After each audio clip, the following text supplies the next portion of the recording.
നല്ല പനി പിടിച്ചിരിക്കുന്ന സമയത്ത് പ്രത്യേകിച്ച് ഒന്നും ചെയ്യാൻ തോന്നൂല. ആ സമയത്തൊക്കെയാണ് ഇതുപോലെ എന്തെങ്കിലും പെയിന്റോ അങ്ങനെ എന്തെങ്കിലുമൊക്കെ എടുത്തുകൊണ്ടുള്ള കലാപരിപാടികൾ തുടങ്ങുക. പുതിയൊരു പെയിന്റ് വാങ്ങിയിട്ടുണ്ടായിരുന്നു.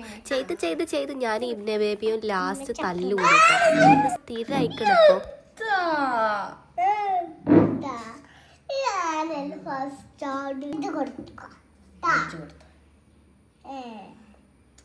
വയസ്സിന് ഒരുപാട് എൻ്റെ തായിയാണെന്നുണ്ടെങ്കിലും ബുദ്ധിയുടെ കാര്യത്തിൽ ഓൾക്കാണ്. ഓൾ തന്നെയാണ് ലാസ്റ്റ് എല്ലാം കോംപ്രമൈസ് ചെയ്യുക കേട്ടോ.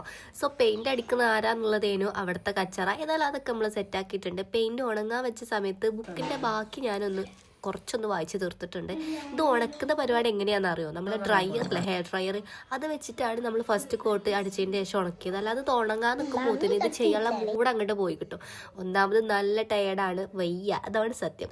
സോ ഫസ്റ്റ് നമ്മളൊരു ബേജ് കളർ കൊടുത്തിട്ടുണ്ടായിരുന്നു. അത് അങ്ങോട്ട് വർക്ക് ആവണില്ല എന്നുണ്ട്. നിങ്ങൾ കളർ മാറ്റി, ഞങ്ങളെ മൂഡ് മാറ്റി ഞങ്ങൾ ഈ ഒരു കളറാക്കി. പിന്നെ കുറച്ച് ഫ്ലവേഴ്സൊക്കെ വരച്ചപ്പോൾ നല്ല ഭംഗിയുണ്ടായിരുന്നു. ഇതൊരു ഡ്രീം കേക്കിൻ്റെ ബോക്സാണ് കേട്ടോ. സോ നല്ല രസമുണ്ട് ഇനി അതിൽ കാണാൻ. ഇതാണ് നമ്മുടെ ഫൈനൽ ലുക്ക്. നിങ്ങളും ഇതുപോലുള്ള ക്രാഫ്റ്റ് ഒക്കെ ചെയ്യലുണ്ടോ എന്ന് കമന്റ് ചെയ്യാൻ മറക്കണ്ട.